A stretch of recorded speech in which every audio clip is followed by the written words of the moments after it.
오늘의 주요 뉴스입니다. 대한민국 최초의 달 궤도선 다누리가 임무 수행을 위한 1차 진입 기동에 성공해 달 궤도에 진입했습니다. 안정적으로 달 중력에 포획된 다누리는 앞으로 4차례의 추가 기동으로 목적지인 달 상공 100km 임무 궤도에 안착할 계획입니다.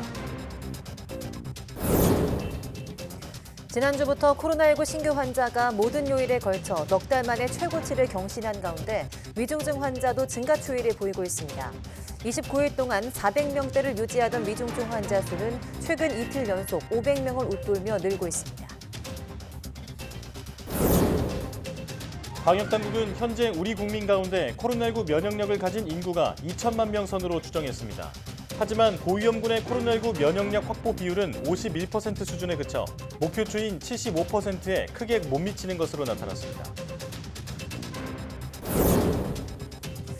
미국 연구진이 변기물을 내릴 때 밖으로 튀어나오는 비말을 처음으로 시각화하는 데 성공했습니다.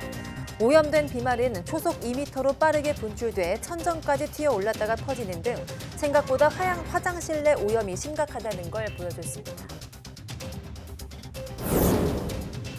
유럽연합 EU가 현재 톤당 85유로 이하인 탄소 배출권을 100유로 선으로 올리고 배출권 거래 대상도 대폭 늘리기로 했습니다.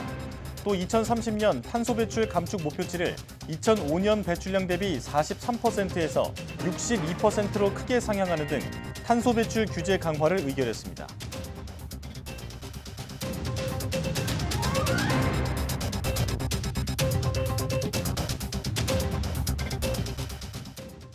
여러분 안녕하십니까? 사이언스 투데이 시작합니다.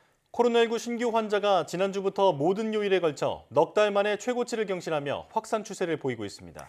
월요일 기준으로는 지난 12일 13주 만에 최대치를 기록한 데 이어서 2주 연속 기록을 깨고 확산세를 이어가고 있습니다. 신규 확진자의 확산세가 이어지자 위중증 환자도 시차를 두고 증가 추이를 보이고 있습니다. 지난주 토요일까지 29일 연속 400명대를 기록했던 위중증 환자 수는 일요일 500명을 넘어선 뒤 월요일 발표 기준으로 더 늘어나며 이틀 연속 500명대를 이어가고 있습니다. 모더나의 코로나19 BA.45 기반 2가 백신 접종의 사전 예약이 시작됐습니다. 사전 예약을 통한 접종은 내년 1월 2일부터 시행되고 당일 접종은 이보다 빠른 오는 26일부터 가능합니다. 모더나의 BA.45 기반 2가 백신은 BA.45 변이에 대한 예방 능력이 기존 백신보다 5배에서 6배 높은 것으로 확인됐습니다. 모더나의 BA.45 백신은 국내 삼성 바이오로직스가 위탁 생산하고 이미 국내 초도 물량 64만 회분이 도입됐습니다. 다만 모더나 2가 백신은 18세 이상으로 허가받았기 때문에 12세에서 17세는 2가 백신 중에는 화이자 백신만 접종할 수 있습니다. 정기석 코로나19 특별대응단장이 현재 코로나19 면역력을 가진 인구가 2천만 명 정도일 것으로 추정했습니다. 정기석 단장은 브리핑에서 코로나19 겨울 유행이 의료 체계가 감당 가능한 수준을 유지하고 있고 정부의 적극적인 개량 백신 접종 동료로 예상보다 많은 인구가 면역력을 갖게 됐다고 평가했습니다. 하지만 고위험군 가운데 코로나19 면역을 확보한 비율이 절반 수준인 51.7%에 불과하다고 말했습니다. 따라서 감염 취약시설과 고령층의 겨울철 개량 백신 추가 접종률 목표치인 60%와 50%를 각각 달성하는 것이 중요하고 그럴 경우 내년 1월 말쯤 고위험군의 75%가 면역을 확보할 수 있다고 강조했습니다. 중국에서 코로나19 환자와 사망자가 폭증하는 가운데 감염 확산이 내년 1월 최고조에 이를 것이라는 전망이 나오고 있습니다. 중국 관영 글로벌타임스는 지방 정부마다 내년 춘절, 설 연휴를 전후해 코로나19 확산이 정점에 이를 것으로 보고 대응에 나서고 있다고 보도했습니다. 저장성은 1월 중순쯤 감염자 수가 최고에 달할 것이라는 예상을 내놨고 장시성도 이달 말에서 다음 달 사이 감염자가 폭증할 것으로 전망했습니다. 산둥성과 후베이성 등도 다음 달 코로나19 감염 상황이 정점에 이를 것으로 보고 있습니다. 자율주행차 시대가 점점 더 우리 생활 속으로 다가오고 있습니다. 강원도 강릉에서 운전자 조작 없이 스스로 관광지를 오가는 자율주행차 서비스가 이달부터 시작됩니다. 송세혁 기자입니다. 푸른 바다와 해송숲이 펼쳐진 해안 도로를 승용차들이 부드럽게 달립니다. 안전요원이 운전대를 잡지 않았는데도 스스로 차선을 변경하고 좌회전과 우회전도 척척합니다. 교통올림픽으로 불리는 2026년 ITS, 지능형 교통체계 총회 개최지로 선정된 강릉시가 시범 운행 중인 관광형 자율주행 차량입니다. 도심 곳곳에 구축된 지능형 교통체계를 통해 실시간 교통 상황과 신호 데이터 등도 자율주행에 활용됩니다. 운행 지역은 강릉 경포호와 안목 해변 등 주요 관광지 3개 노선 15.8km 구간입니다. KTX역부터 강릉을 대표하는 관광 지역의 볼거리, 먹거리, 숙소 등을 연계하는 자율주행 차량의 서비스를 제공합니다. 이 구간에서 운행하는 자율주행차는 15인승 셔틀과 개조 승용차 등 모두 5대입니다. 스마트폰 앱으로 출발과 도착 정류장을 입력해 호출하면 누구나 무료로 이용할 수 있습니다. 만일의 상황에 대비해 안전요원이 운전석에 탑승하고 보험도 가입했습니다. 한 달 넘게 이루어진 시범 운행이 이달 중순쯤 끝나면 정식 운행에 들어갈 예정입니다. 관광지와의 어떤 연계성, 또 실제 상용화에 있어서의 어떤 운송의 그런 여러 가지 특화되는 모델들을 저희가 좀 확실하게 정립할 수 있는 기회로 생각하고 있습니다. 강릉시는 ITS 총회가 열리는 2026년까지 관광형 자율주행차를 10대까지 늘리고 수익성이 낮아 공용버스 운영에 어려움을 겪는 벽지 노선에도 자율주행 서비스를 추진할 계획입니다. YTN 송세혁입니다. 도시 공간을 3차원으로 똑같이 복제하는 스타트업이 꿈을 이뤄가고 있습니다. 자율주행에 꼭 필요한 3차원 지도를 만들고 있고 또 실감형 청와대 체험 서비스도 준비하고 있는데요. 김종균 기자가 보도합니다. 자동차 위에 달린 라이다 센서가 도로 정보를 모으기 위해 빙글빙글 돌고 있습니다. 360도로 레이저를 쏘며 공간을 그대로 스캔합니다. 라이다 센서가 담아온 3차원의 도로 정보를 컴퓨터 속 가상 공간에 옮깁니다. 여기에 인공지능 AI를 활용해 카메라 영상이나 드론, 위성 항공 사진 등 여러 데이터도 모두 합칩니다. 마치 쌍둥이처럼 실제와 똑같은 3차원 공간 정보를 빠르게 복제해냅니다. 국내 스타트업이 만든 디지털 터빙 기술입니다. 이걸 확대를 해보면은 이게 실제로 멀리서 보면은 그냥 도로처럼 생겨 있지만 확대를 굉장히 많이 하면은 이렇게 점으로 구성이 된다는 걸 볼 수가 있죠. 이게 다 점이에요, 사실은. 모든 점에는 각각 위도와 경도가 주어져 있습니다. 이렇게 만든 3차원의 고밀도 지도는 이미 서울 강남과 상암동의 자율주행 실험에 적용되고 있습니다. 그 3차원 공간 정보라는 게요, 이제 기존 우리 평면 지도랑은 다르게 이제 도로의 어떤 형상, 그다음에 시설물의 위치 이런 것들이 아주 높은 정확도로 표현이 되어 있거든요. 자율주행뿐만 아니라 미래 도시의 하늘을 날아다닐 도심항공 모빌리티 역시 3차원 지도가 필요합니다. 또 청와대 등 주요 명소를 3차원 가상 공간에서 체험하거나 물류창고 등 특정 공간을 복제해서 활용할 수 있습니다. 디지털 트윈 같은 경우는 산업체뿐만 아니라 도시의 감지 그리고 유지 보수를 위한 시뮬레이션에도 사용되고 있습니다. 그런 부분들이 실생활에 이제 적용됨으로 인해서 혁신적인 변화가 있을 것이라고 생각합니다.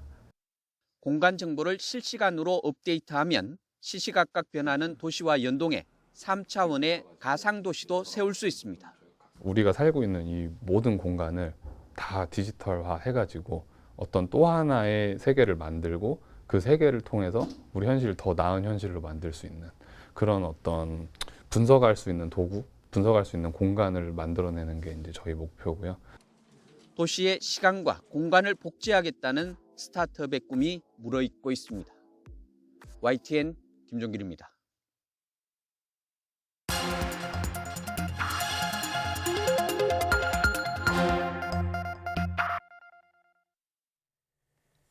다양한 분야의 과학 이슈를 과학기자의 시각으로 자세히 들여다보는 사이언스 취재파의 시간입니다. 네, 오늘은 양회영 기자와 함께하겠습니다. 어서 오세요. 안녕하세요.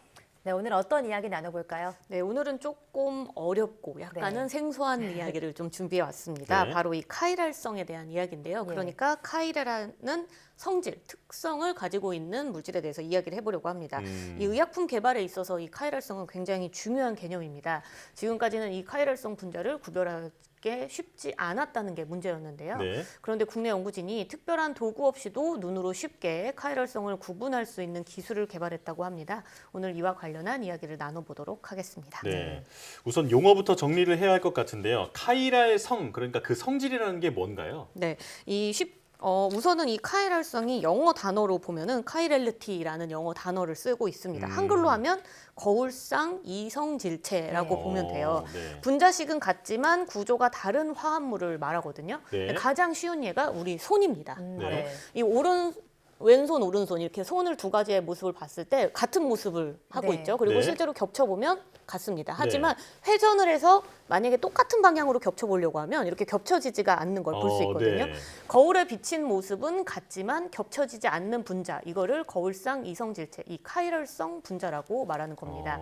이 카이럴성 분자는 구별하는 방법을 두 가지로 구분할 수 있는데 우선 빛을 시계 방향으로 회전시키는 분자라고 하면 오른손 분자 혹은 D 거울상 이성질체라고 부르고요. 반시계 방향으로 빛을 회전시키면 왼손 분자 L 거울상 이성질체라고 부릅니다. 네. 여기서 D는 라틴어로 오른쪽을 의미하는 덱스터에서 따왔다고 합니다. 네. 또 두 번째 방법은 카이랄 중심에 나타나는 치환기들의 3차원적인 배열에 따라 R형, 이제 S형 이런 식으로 구별하기도 합니다. 네.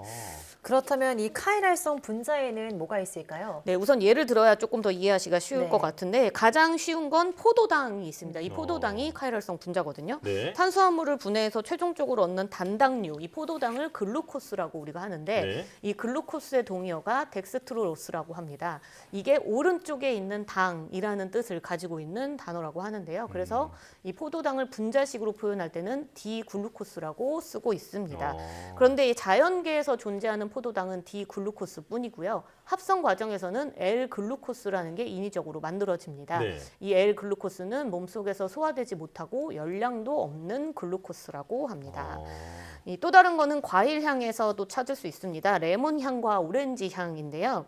아로마의 일종인 리모넨 분자의 카이럴성 분자를 찾을 수 있는데 S 리모넨은 레몬 향을 내고 R 리모넨은 오렌지 향을 낸다고 합니다. 또 다른 예로는 이 아스파탐이라는 게 있습니다. 이 아스파탐은 설탕의 약 200배의 단맛을 내는 인공 감미료입니다. 화학 구조 안에 당을 포함하지 않고 있기 때문에 최근 저칼로리 음식이나 음료에 많이 첨가되는 설탕 대체제이기도 한데요. 네. 그런데 이 아스파탐도 카이럴성 분자라서 L-아스파탐은 단맛을 내는데 D-아스파탐은 쓴맛을 낸다고 합니다. 네. 설명을 들으니까 정말 신기한데, 그러니까 재료가 같은데 이게 이제 구조가 다르다고 해서 완전히 다른 성질을 갖는다는 거잖아요. 그렇죠. 정말 신기한데요. 자, 그런데 실제로 이 카이랄성의 중요성을 확인한 사건이 있었다고요? 네, 그렇습니다. 대표적인 예가 바로 탈리도마이드 사건입니다. 이게 이제 1957년에 독일의 한 제약사 이 그루넨탈이 개발한 진정제 중 하나인데요. 네. 원래는 이 회사가 항생제를 주로 만들었다고 합니다. 그러던 중에 새로운 경량 진정제를 개발을 하던 중 탈리도마이드를 발견을 했다고 합니다. 회사는 쥐와 토끼 등의 동물 실험을 통해서 이 탈리도마이드가 무해하다는 걸 확인하고 판매를 시작했죠. 이 약은 처방전 없이는 살 수 없었던 약임에도 불구하고 진정 효과보다는 사실 임신부의 입덧을 줄여주는 효과가 소문이 나서 당시 유럽 전역에서 인기를 끌었다고 합니다. 하지만 출시되고 약 5년 후 탈리도마이드는 심각한 부작용을 일으키면서 판매 금지 처분을 받았는데요. 네. 이 탈리도마이드를 복용한 임신부들이 팔다리가 아예 없거나 짧은 신생아들을 낳았기 때문입니다. 이런 끔찍한 부작용이 일어난 이유 무엇이었을지 살펴보니 바로 탈리도마이드 분자의 카이럴성 때문이었습니다. 예. 이 탈리도마이드 분자는 R형과 S형으로 구분되는 카이럴성 분자였는데요. R형은 분명 진정 및 수면 작용 효과가 있었습니다. 하지만 S형 탈리도마이드가 혈관 생성을 억제하는 부작용을 가지고 있었던 겁니다. 예. 그래서 태아가 필요한 영양분을 혈관으로부터 공급받지 못하고 제대로 성장하지 못한 이 팔다리가 없거나 짧은 아이들이 태어날 수밖에 없었던 겁니다. 네, 방금 전에 설명해 주실 때 영상으로도 나갔는데요. 영상을 보니까 카이랄성을 좀 간과해서는 안 될 것 같습니다. 네. 이 사건 이후 의약품 개발에 있어서 카이랄성을 구분하는 게 굉장히 중요해졌을 것 같아요. 네, 맞습니다. 학계에 따르면 지금 현재 전체 의약품의 한 절반 정도가 카이럴성 물질로 만들어진 카이랄 의약품 이렇게 불릴 수 있다고 합니다. 그중 일부는 뭐 탈리노마이드처럼 이 아주 위험한 카이랄 분자로 만들어질 수도 있는 건데요. 네. 실제로 결핵 치료제 성분인 에탄부톨의 카이랄 분자는 실명을 유발할 수 있다고 하고요. 관절염 등 이 염증 치료제 성분으로 쓰이고 있는 나프록센의 경우는 이 카이랄 분자가 간에 나쁜 영향을 줄 수 있다고 합니다. 네. 그렇다면 아예 그 분자를 합성할 때부터 카이랄성을 조절해서 만들 수는 없는 건가요?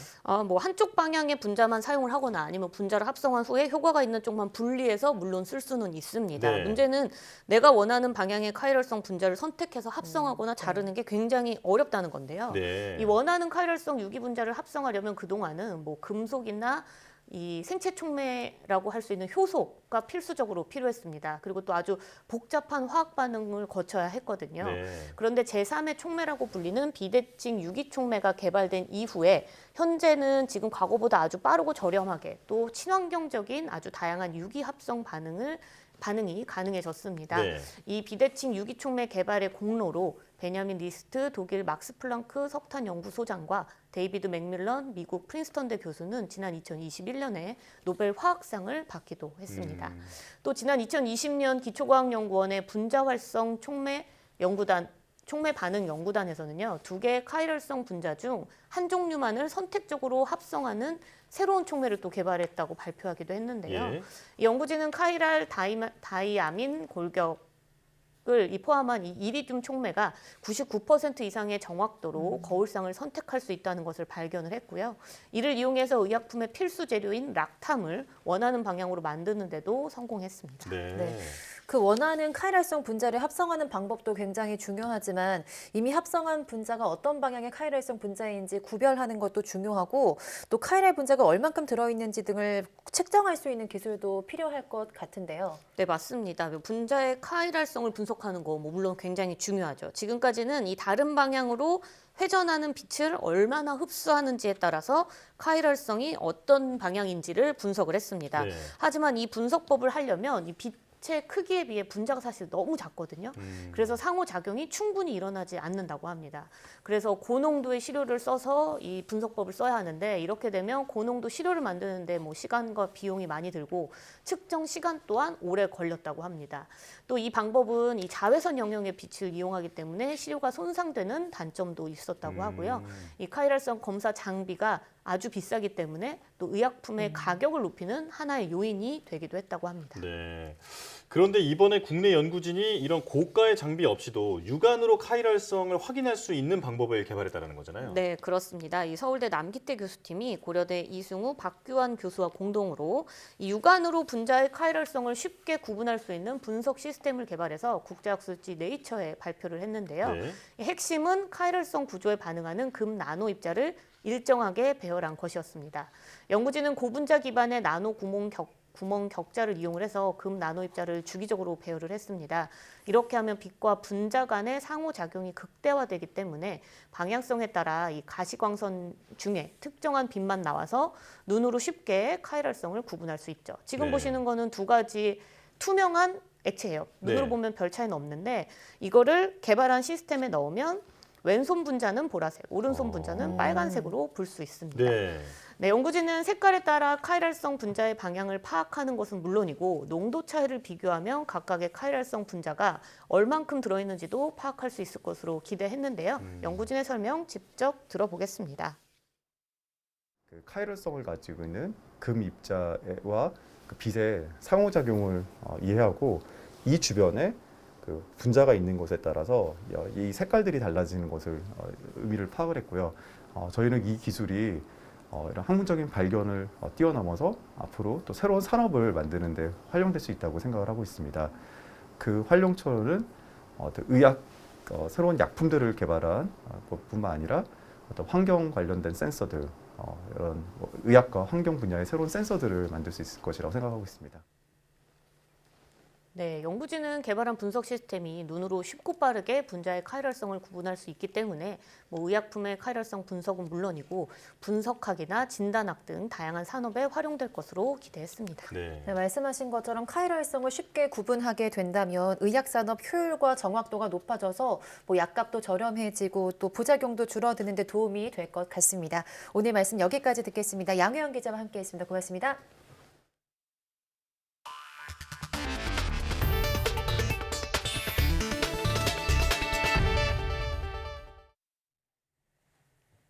한국 최초의 달 궤도선 다누리가 달 궤도에 진입하는 데 성공한 것으로 확인됐습니다. 한국항공우주연구원은 지난 17일 새벽 2시 45분경 실시된 다누리의 1차 임무궤도 진입기동이 정상 수행된 것으로 확인됐다고 밝혔습니다.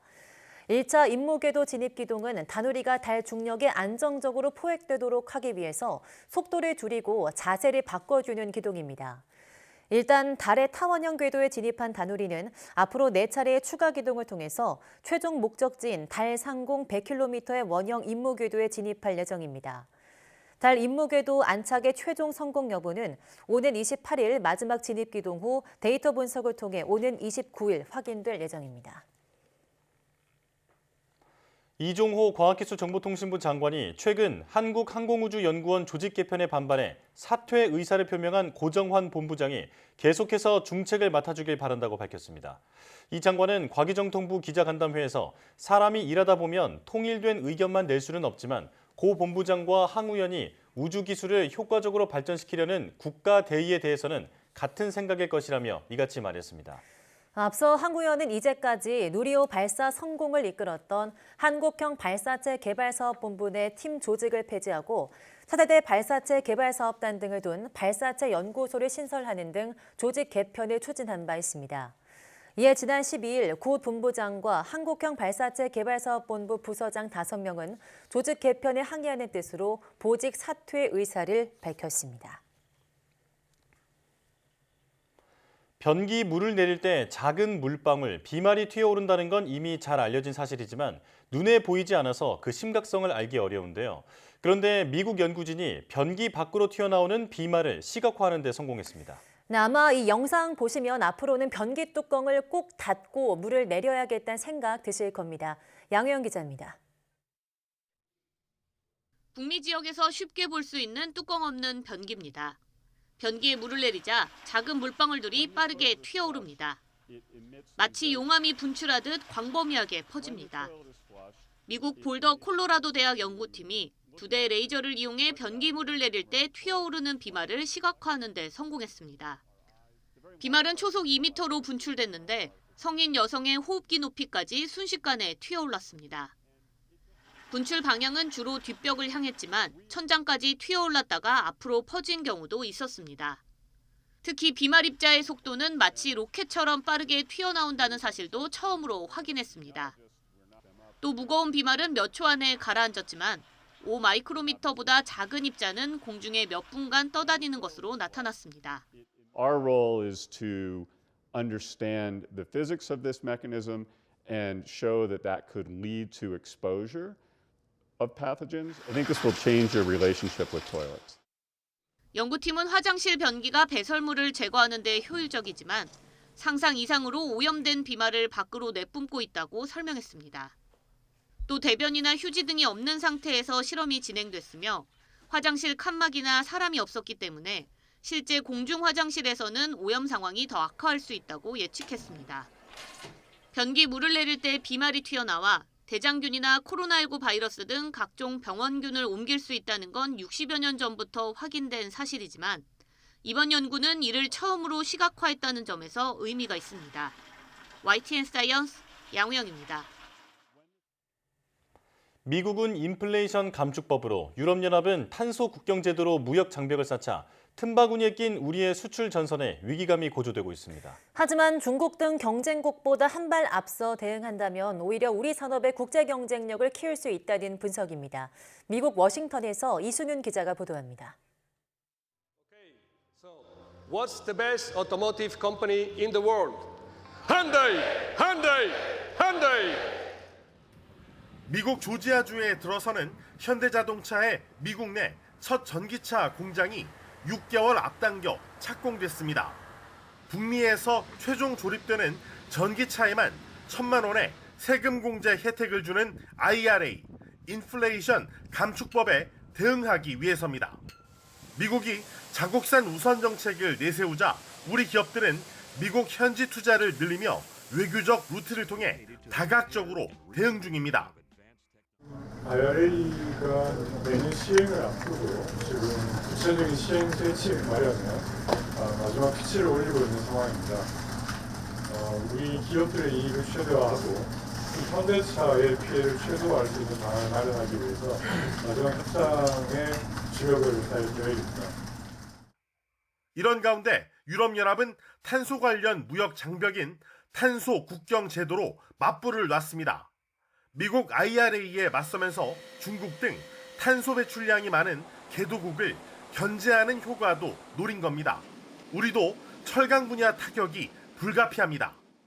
We must take action to rebalance the playing field where the IRA and other measures create distortions.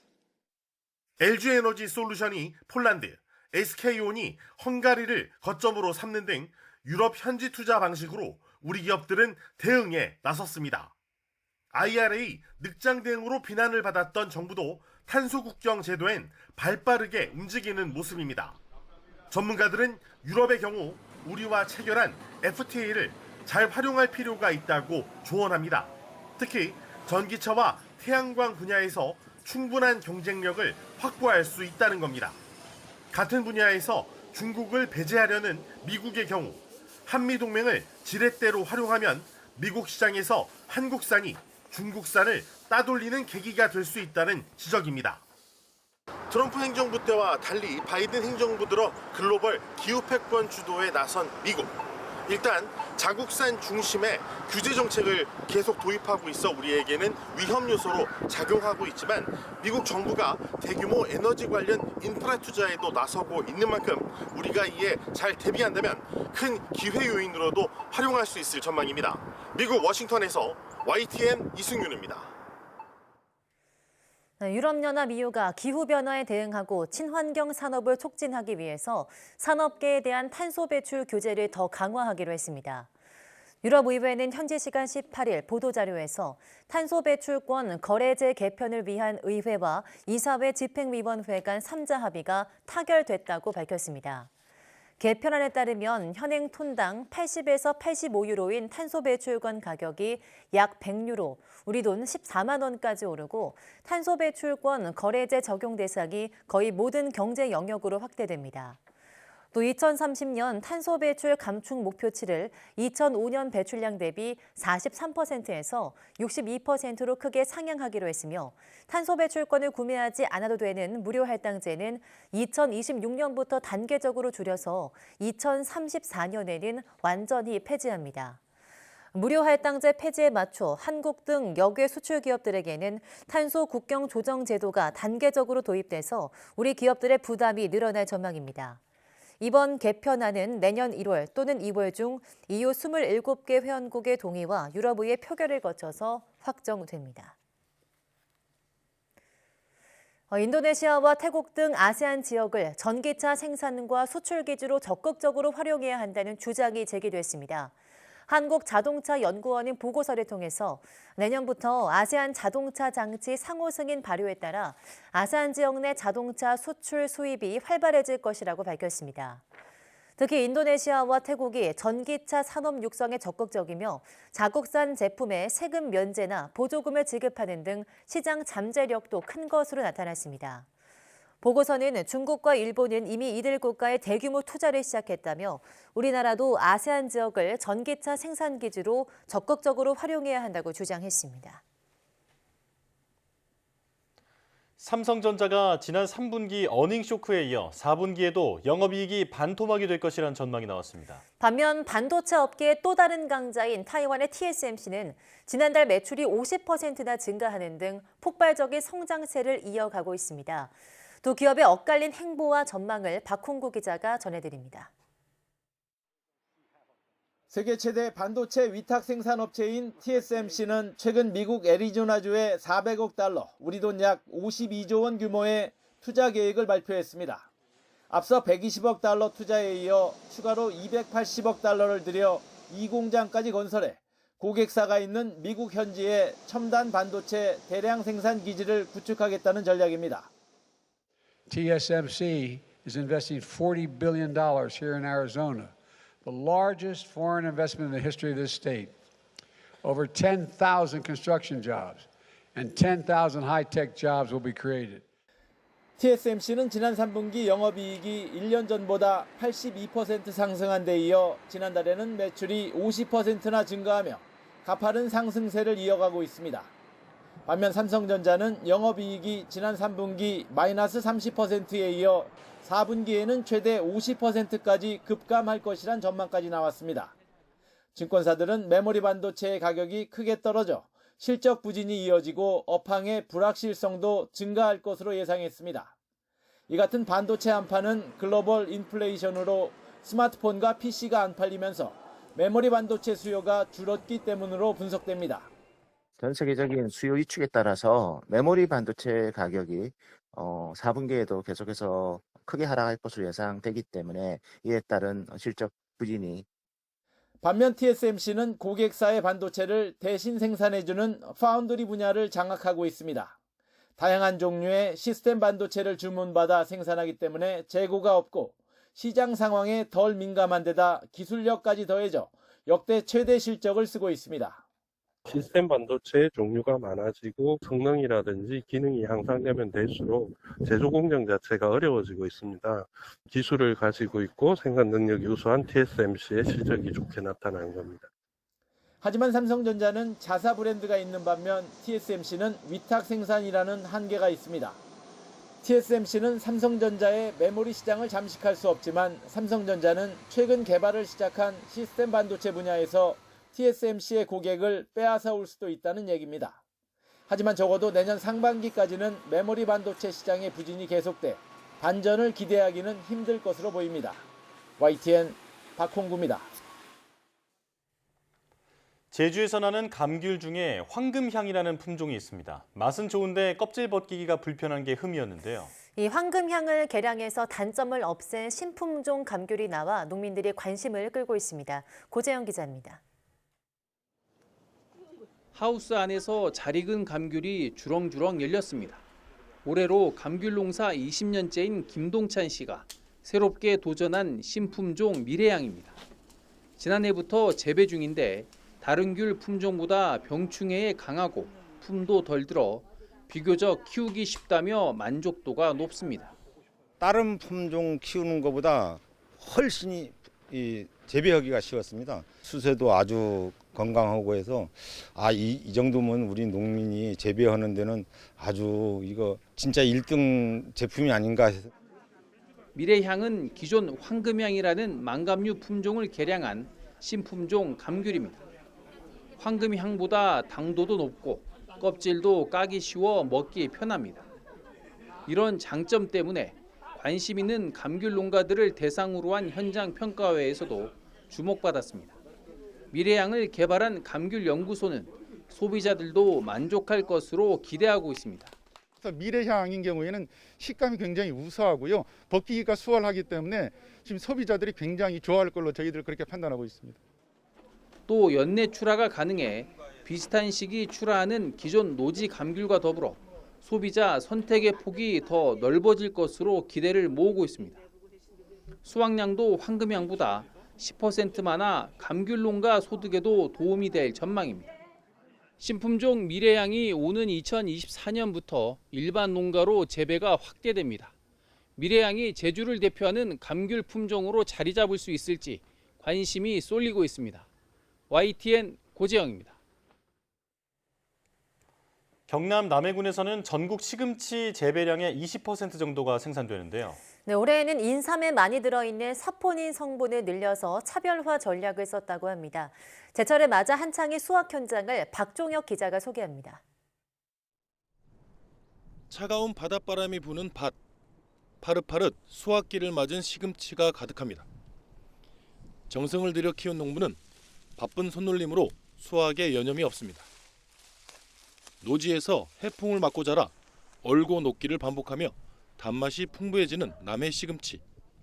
특히 올해에는 사포닌 성분의 기능성 영양제를 써서 기존보다 2배가량 사포닌 함량을 늘렸습니다. 보시다시피 시금치 생성의 때깔도 참 좋고 또 수확량도 많이 나올 것으로 기대를 하고, 수확한 시금치는 세척장에서 씻고 포장을 거쳐 경매장으로 향합니다.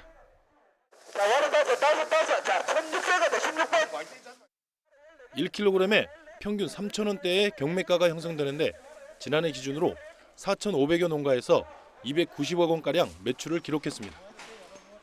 사포닌 성분을 늘려 차별화한 시금치로 매출이 더 늘 거라는 전망입니다. 고품질 사포닌 시금치가 생산됨으로써 특히 농가 소득 증대도 되고 또 남해 시금치의 차별성을 가지면서 시금치는 흔히 나물을 무쳐 먹기도 하지만 튀김, 샐러드 등 다양하게 쓰입니다.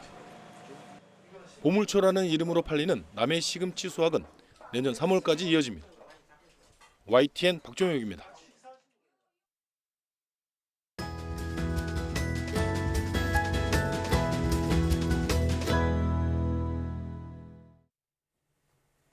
우리 몸에는 600여 가지의 근육이 있는데요. 달리거나 물건을 드는 큰 동작은 물론 작은 표정 하나까지 모두 근육의 역할입니다. 이런 근육이 약해진다면 쉽게 넘어지거나 골절의 위험이 커지고 더 심하면 아예 움직일 수 없게 됩니다. 네, 오늘 내문보고서에서는 근육이 줄어들어 약해지는 근감소증에 대해 알아보겠습니다. 경희대학교 병원 재활의학과 심가영 교수 나오셨습니다. 어서 오세요. 안녕하세요. 네, 나와주셔서 고맙습니다. 자, 근육을 감소시키는 근감소증, 어떤 질병인지 먼저 설명해 주시죠. 네. 골감소증이나 골다공증을 많이 들어보셨을 텐데요. 네. 근감소증은 조금 생소하게 느껴질 수 있습니다. 네. 말 그대로 나이가 들에 따라 근육량이 감소하는 현상입니다. 보통 자연스러운 노화 과정으로 생각할 수 있지만 근감소증은 엄연한 질환입니다. 실제로 근육량 감소와 함께 근력이 줄어들고 쉽게 넘어지고 혼자서는 거동이 어렵게 되고 사망에 이르게 되는 이러한 일련의 과정을 초래하기 때문에 WHO에서는 2016년에 우리나라에서는 2021년에 질병분류코드에 근감소증이 추가되었습니다. 네. 실제로 근감소증은 만 65세 이상 노인에서 10에서 20%, 80세가 넘으면 거의 50% 정도의 유병률을 보이는 비교적 흔한 질환입니다. 그렇군요. 네, 근감소증이 단순히 노화 과정이 아니라 엄연한 질환이라고 말씀을 해주셨는데요. 그렇다면 이 근감소증 발생 여부를 어떻게 알 수 있을까요? 네.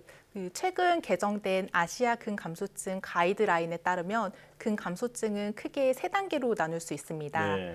의심, 가능, 확진 단계입니다. 먼저 종아리 둘레가 남성의 경우 34cm, 여성의 경우 33cm보다 적거나 근감소증 설문지를 통해 물건을 드는 힘이나 보행 능력 저하, 의자에서 앉고 서기, 계단 오르내리기 어려움, 낙상 경험 등이 있다면 근감소증을 의심하는 단계입니다. 네. 근감소증 가능 단계는 근감소증이 의심되는 사람이 5회 의자에서 앉았다 일어서기를 12초 이내 하지 못하는 경우를 말하며 흔히 근감소증 전 단계로 불립니다. 네. 근감소증은 몇 가지 검사를 통해서 확진할 수 있습니다. 근육량 감소에 근력의 감소 혹은 신체 기능 저하의 조합으로 진단을 할 수 있습니다. 체성분 검사를 통해 측정한 사지 근육량의 키의 제곱을 나눈 수치가 남성은 7, 여성은 5.4보다 적을 때 악력을 측정해서 남성은 28kg, 여성은 18kg보다 적을 때 신체 기능은 보행 속도가 1초당 1m보다 느릴 때 혹은 5회 의자에서 앉았다 일어서기가 12초 이상이거나 앞서 언급한 2가지 검사와 균형 검사를 모두 포함한 간편 신체 기능 검사에서 9점 이하일 때 근감소증으로 확진할 수 있습니다. 네. 한마디로 뭔가 거동이 좀 불편해지기 시작한다라고 하면 이 병원에 가서 한번 진단을 받아보는 게 좋을 것 같은데요. 자, 그렇다면 근감소증이 발생하는 원인도 설명해 주시죠. 근감소증의 발생 원인은 매우 다양합니다. 네. 근본적으로는 근육의 항상성이 깨지면서 발생합니다. 즉 노화가 진행되면서 근육을 생성하는 동화작용보다는 근육을 소실하는 이화작용이 더 우세해지면서 근감소증이 발생하게 되는데요. 주된 이유로는 운동량 부족, 단백질 섭취 저하가 있고 만성적인 염증 상태, 산화 스트레스, 호르몬의 변화, 동반 질환 그 자체도 원인이 될 수 있습니다. 네, 굉장히 다양한 근감소증의 원인에 대해서 이야기해 주셨는데요. 혹시 이런 근감소증에 더 취약한 사람들이 있을까요? 네. 그 근감소증은 1차적으로는 노화에 의해서 발생할 수도 있지만 2차적으로는 동반 질환으로 인해 발생하기도 합니다. 네. 당뇨, 뇌졸중, 심장이나 폐, 신장의 만성질환, 암 환자에게서 실제로 근감소증이 매우 높은 빈도로 나타납니다. 일부 이러한 동반 질환은 근감소증의 위험을 증가시킨과 동시에 만성 질환을 유발하거나 더 악화시키기도 합니다. 그 예로는 당뇨병이 있습니다. 근육은 혈당 조절에 매우 중요한 역할을 합니다. 우리가 음식물을 먹으면 근육이 절반 정도의 당을 이용을 하게 되는데요. 따라서 근육량이 감소하게 되면 당이 더 올라가고 당뇨가 심해지고 이로 인해서 근감소증이 더 악화되는 악순환에 접어들게 됩니다. 따라서 근감소증을 평가할 때는 동반질환 유무를 반드시 확인하고 동반질환에 대한 치료도 병행해야 합니다. 그렇군요. 당뇨병 같은 동반 질환 유무를 확인하면서 치료를 병행하는 것이 중요하다라는 말씀인데요. 자, 그런데 사실 나이가 들면 근육량이 원래 좀 감소하게 되는 거잖아요. 그렇다면 이 노화로 인한 근육량 감소와 근감소증은 어떻게 구별할 수 있을까요? 네, 그 노화는 근육량 감소에 실제로 가장 강력한 위험 인자로 작용하고 있습니다. 실제로 근육량은 20, 30대의 최고치에 이르고 이후 서서히 감소하기 시작해서 70대에서는 전체 근육량의 30% 이상이 감소하게 됩니다. 하지만 근육량이 감소한다고 해서 모두 다 근감소증인 것은 아닙니다. 일단 앞서 설명드린 바와 같이 근육량이 일정 수준 이상 과도하게 감소해야 하고 근육량 감소뿐만 아니라 근력이나 신체 기능도 같이 감소해야지만이 근감소증으로 진단할 수 있습니다. 네, 그러니까 단순히 근육량만 좀 줄어든다고 해서 근감소증은 아니라는 말씀이신데요. 보통 남성보다 여성이 근육량이 좀 적은데 그러면 근감소증 발생 위험도 여성이 더 높을까요? 근데 그렇지는 않습니다. 어떤 진단 기준을 적용하느냐에 따라서 유병률의 차이를 보이게 되는데 대체로는 여성보다는 남성에서 근감소증 발생 위험이 더 크게 나타납니다. 남성이 여성에 비해서 현저하게 근육량이나 근력이 높은 것은 사실이지만 노화에 따르는 그 감소 속도 또한 높게 나타납니다. 그 이유는 노화가 진행함에 따라 특정 호르몬의 농도 변화, 대표적으로는 남성의 근육량과 근력에 영향을 미치는 테스토스테론의 수치 감소에서 그 이유를 찾을 수 있습니다. 네. 여성보다 남성이 근육량이 많다고 해서 이걸 좀 방심한다거나 그렇게 하면 안 되겠다 이런 생각이 드는데요. 자, 스스로 근감소증을 진단해 볼 수 있는 방법도 좀 알려주시죠. 네, 지금 시청하고 계신 분들이 나는 근감소증이 아닐까라고 생각하시는 분들이 많으실 겁니다. 집에서 손쉽게 근감소증 여부를 알아볼 수 있는 방법은 종아리 둘레 측정법입니다. 앞서 말씀드린 바와 같이 종아리 둘레가 남자는 34cm, 여자는 33cm 미만일 경우 근감소증을 의심하는 단계입니다. 이 종아리 둘레가 감소했다는 것은 비단 하나의 근육이 줄어들었다는 것이 아니라 몸 전체의 근육이 줄어들었다는 것을 반영합니다. 또 다른 방법으로는 의자에서 손을 잡지 않고 5회 앉았다 일어섰다 하는데 걸리는 시간을 테스트합니다. 만약 12초 이상이 걸린다면 근감소증 가능 단계이므로 병원에 가셔서 근감소증 여부를 확인하시는 게 좋겠습니다. 네, 저도 오늘 집에 가서 부모님께 의자에 앉았다 일어났다 한번 해보시라고 해야 될 것 같습니다. 근감소증 검사를 통해 만약에 이 근감소증에 걸린 것이 확인이 됐다면 어떤 치료를 받게 될까요? 아쉽게도 아직까지 근감소증에 대한 치료약은 없습니다. 따라서 현재 가장 할 수 있는 적극적인 근감소증 치료는 꾸준한 운동과 균형 잡힌 영양 섭취, 그리고 동반된 만성질환의 관리입니다. 운동 중에서는 저항성 운동, 즉 근력 운동이 핵심입니다. 대부분 이제 노인 환자분들께 외래에서 어떤 운동하세요라고 물어보면 산책을 많이 한다고 답을 하십니다. 하지만 그렇게 해서는 근육이 쉽게 만들어지지 않습니다.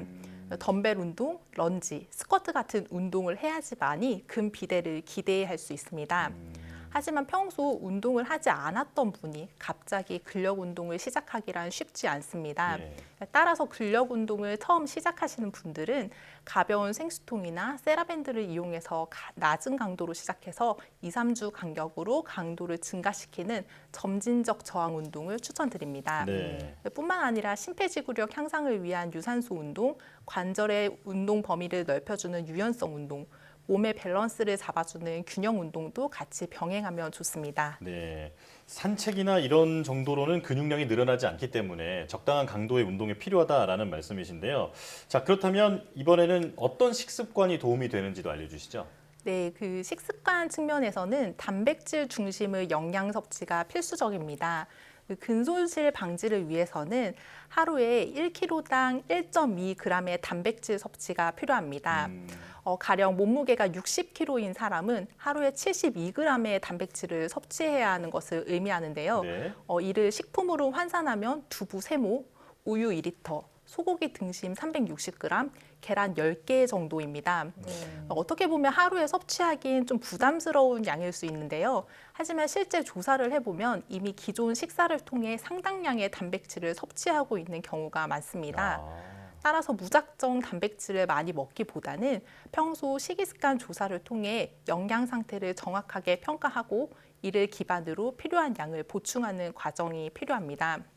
또 근육 형성에 도움이 되는 비타민 D, 항염증 물질을 제거하는 오메가3와 같은 영양소를 함께 섭취하는 것도 도움이 됩니다. 네. 자, 오늘은 근감소증에 대해서 알아봤는데요. 나이가 들면 힘이 자연스럽게 약해지는 거라고 생각하기보다는 정확한 진단을 병원에 가서 받아보는 게 중요하겠습니다. 자, 내 몸 보고서 경희대학교 병원 재활의학과 심가양 교수와 함께했습니다. 고맙습니다. 감사합니다.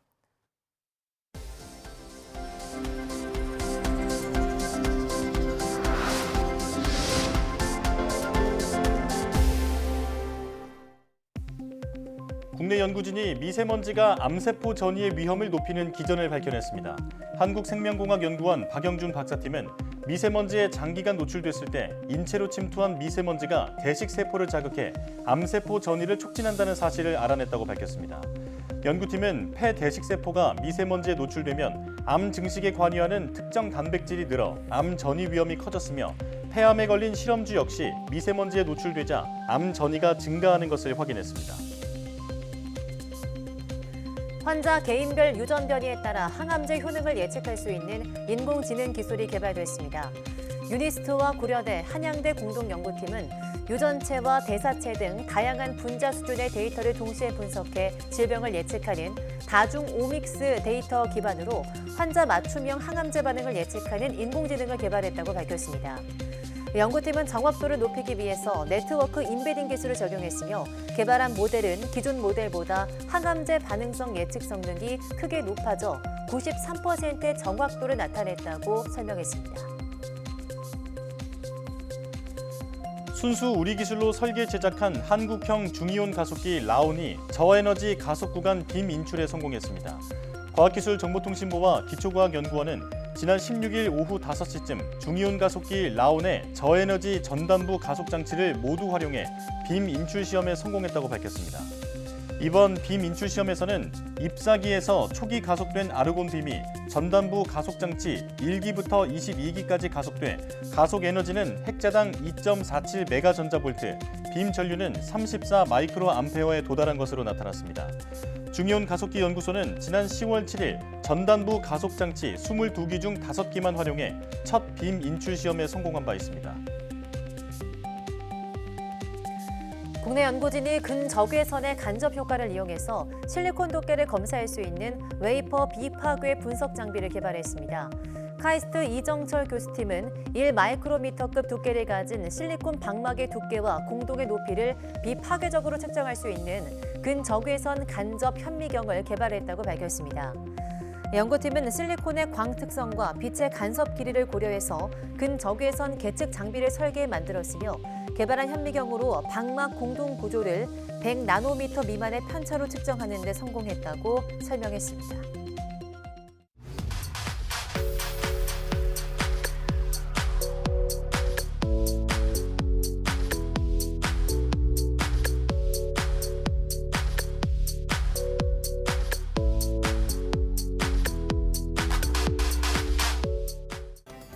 우리나라 최초의 달 궤도선 다누리가 달 궤도 진입에 성공했다는 기분 좋은 소식이 들려왔죠. 다누리는 이제 앞으로 4번의 추가 기동을 거쳐 연말쯤 목표 궤도인 달 상공 100km에 안착할 예정입니다. 다누리는 다국적 달 탐사 계획인 아르테미스 프로젝트에서 탐사선의 착륙지를 찾는 중요한 임무를 맡고 있는데요. 남은 과정도 순조롭게 잘 이루어지길 기대하겠습니다. 뉴스 마칩니다. 시청해주신 여러분 고맙습니다.